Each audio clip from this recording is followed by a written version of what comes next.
The email arrives at 2:30 a.m. on July 3rd. Subject line, 4th of July operational continuity.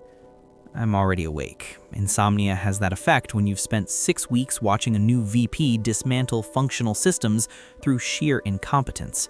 Marcus Reed, promoted into operations leadership despite zero technical background, has decided that presence equals leadership. The directive is clear.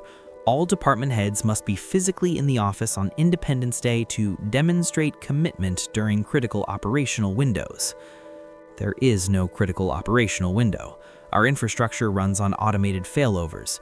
The holiday is historically our quietest day of the year, but Reed needs to assert authority, and IT is his chosen battlefield. I don't argue. I don't send a sarcastic reply. I don't forward the email to HR with a passive-aggressive question mark. I pivot to the expense policy.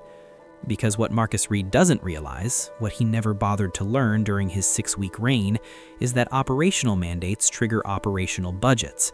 Compulsory attendance creates compliance obligations, and I control a $15,000 discretionary spending threshold under Clause 12D, Employee Morale and Retention. This isn't about a holiday. It's about who understands the structural architecture of corporate policy. Reed thinks he just issued a directive. What he actually did was authorize a very expensive party. Marcus Reed got promoted 6 weeks ago through what I can only describe as aggressive networking and strategic incompetence displacement. He convinced the C-suite that our operational inefficiencies were a leadership problem, not a resource problem. He had never managed a technical team. He had never read a system architecture document. He had certainly never reviewed the expense policies governing departmental operations. His background was sales. His expertise was performing confidence in meetings. His fatal flaw was assuming authority and control were the same thing. The directive email expands over 3 paragraphs of corporate language about organizational visibility and leadership presence during high-value periods. The actual requirement is buried in the final sentence. Failure to attend will be noted in performance reviews. That's not a suggestion. That's a threat with HR implications. My role as IT director comes with signing authority up to $15,000 per event under the Employee Morale Clause. It was designed to allow department heads to address retention issues without bureaucratic approval chains. Most people use it for occasional team lunches or small recognition events. I've never used it. Until now. I pull the full expense policy, all 47 pages that Reed never read. Section 7, Compulsory Attendance Provisions, is beautifully clear. If management mandates employee presence during recognized holidays, the company must provide appropriate compensation, accommodation, or recreational consideration to offset the disruption of personal time. The irony is perfect. HR updated this clause 2 years ago specifically to prevent labor law violations after a different VP tried to force weekend work without overtime pay.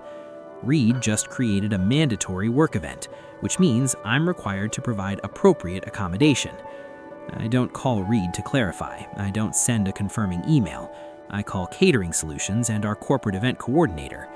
The order is specific. Full 4th of July spread for 47 IT staff members, premium tier. Smoked brisket, pulled pork, craft beer selection, premium sodas, artesian sides, dessert bar with themed decorations. I add live acoustic entertainment, a local guitarist who does a fantastic set of Americana covers.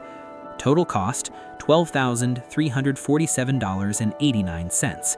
Well within my authorization threshold, fully compliant with policy, completely documented with vendor contracts, the expense code citation, and Reed's original directive email as justification. I send the calendar invite. Mandatory 4th of July team building event. Attendance required per VP Reed directive. The event happens. The food is exceptional. Staff actually show up because they're getting paid holiday rates to eat brisket and drink craft beer while a guy plays acoustic guitar in the break room. Marcus Reed doesn't attend.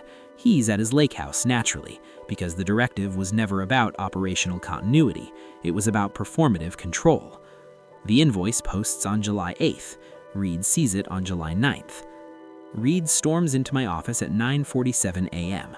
No knock, no email warning, just the door swinging open and his face already red. You spent $12,000 on a barbecue. I don't look up from my screen immediately, let the silence sit for 3 seconds. Then I meet his eyes. You mandated attendance. Policy requires appropriate compensation for compulsory holiday work. Clause 12D, Section 7. It's all documented. He reads the printed copy of the invoice. His hand is shaking, not from anger, but from the first cold touch of structural failure. This is insane. I'm reversing the charge. I'm escalating this to the CEO. You're done. I slide the policy binder across the desk, tab already marked, yellow highlighter on the relevant paragraph. You're welcome to escalate. I followed protocol exactly. Your directive triggered the compliance requirement. I fulfilled it within my authorization threshold. He reads the clause. I watch his face shift through the stages, confusion, disbelief, then the terrible realization that he doesn't have an argument. It wasn't. He stops, recalibrates. It was just a strong encouragement, leadership guidance. I pull up his email on my monitor, turn the screen towards him. Failure to attend will be noted in performance reviews. That's not a suggestion. That's a threat with HR implications, which makes it compulsory, which triggers Section 7. He tries a different angle. You should have asked for approval first. My signing authority is 15,000. I used 12. No approval required. You knew what I meant. I executed what you wrote. The conversation ends when he realizes he's arguing against his own directive. He leaves without another word. Legal gets involved within 2 hours, not on his side, on mine. The Associate General Counsel calls to confirm the policy interpretation. I walk her through the documentation, reads email, the expense code, the vendor contracts, the attendance records proving staff compliance. She thanks me for the thoroughness. That's when I know Reed is in real trouble. The CFO requests a meeting on July 11th, not with me, with Reed. The question is simple. How did a VP create an unbudgeted $12,000 liability without oversight or approval? Reed's defense is what you'd expect. It was just a suggestion. She misinterpreted the tone. I never intended. I'm not in that meeting, but I hear the details later. The CFO doesn't care about intent.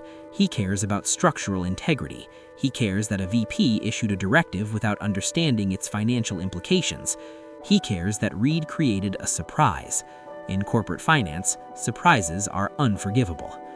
2 weeks later, Marcus Reed announces he's pursuing other opportunities. The real story comes out in pieces. The barbecue wasn't his only structural failure. He'd created 3 other policy violations in 6 weeks, each one small, each one documented, each one revealing the same pattern: authority without competence. The board didn't fire him for the barbecue. They fired him because the barbecue was evidence of a larger problem. He didn't understand the systems he was trying to control. I never raised my voice, never sent an angry email, never played politics or built coalitions. I just built the case, clause by clause, receipt by receipt. Power respects structure, not swagger. Marcus Reed made a classic error. He conflated authority with control. Authority is granted by title. You get promoted, you get signing power, you get the corner office. That's authority. Control is earned through competence, through understanding the operational architecture, through knowing which levers actually move the system. Reed had authority. He never had control. He issued mandates without understanding their financial and legal implications. Every mandatory directive triggers compliance obligations, labor law, expense policy, HR guidelines. He didn't know that because he never read the operational policies governing his own role. He assumed IT was a cost center he could bully into submission. What he didn't realize was that we controlled the operational infrastructure, not just the servers and the networks, but the procedural framework that kept the company compliant. The leverage wasn't the barbecue. The leverage was the documentation trail proving he didn't understand his own job. That's the business lesson. Never issue a directive you can't defend in a board meeting. Never mandate compliance with systems you haven't studied. Never assume your title protects you from your own ignorance. For employees, the lesson is different. Know your policies better than your boss does. The firewall isn't technical, it's procedural. I didn't win because I was morally right. I won because I was structurally airtight. Every action I took was defensible, documented, and compliant. Reed lost because arrogance convinced him the rules didn't apply to his leadership style. The CFO didn't care about the $12,000. The company spends that on executive lunches every quarter. He cared that Reed created an unbudgeted liability without oversight. He cared that Reed didn't understand the financial implications of his own directives. That's the unforgivable sin in corporate finance: surprises. The $12,000 barbecue became legend in our company, not as a cautionary tale about expensive use, but about the cost of ignorance, about what happens when you promote confidence over competence. I'm still here. Reed is not. If this story resonates, ask yourself, what's your Clause 12D? What leverage are you quietly building while others play politics? Subscribe for more stories about corporate leverage, strategic patience, and the art of letting bad leaders destroy themselves. Remember, you don't need to shout to win. You just need airtight documentation.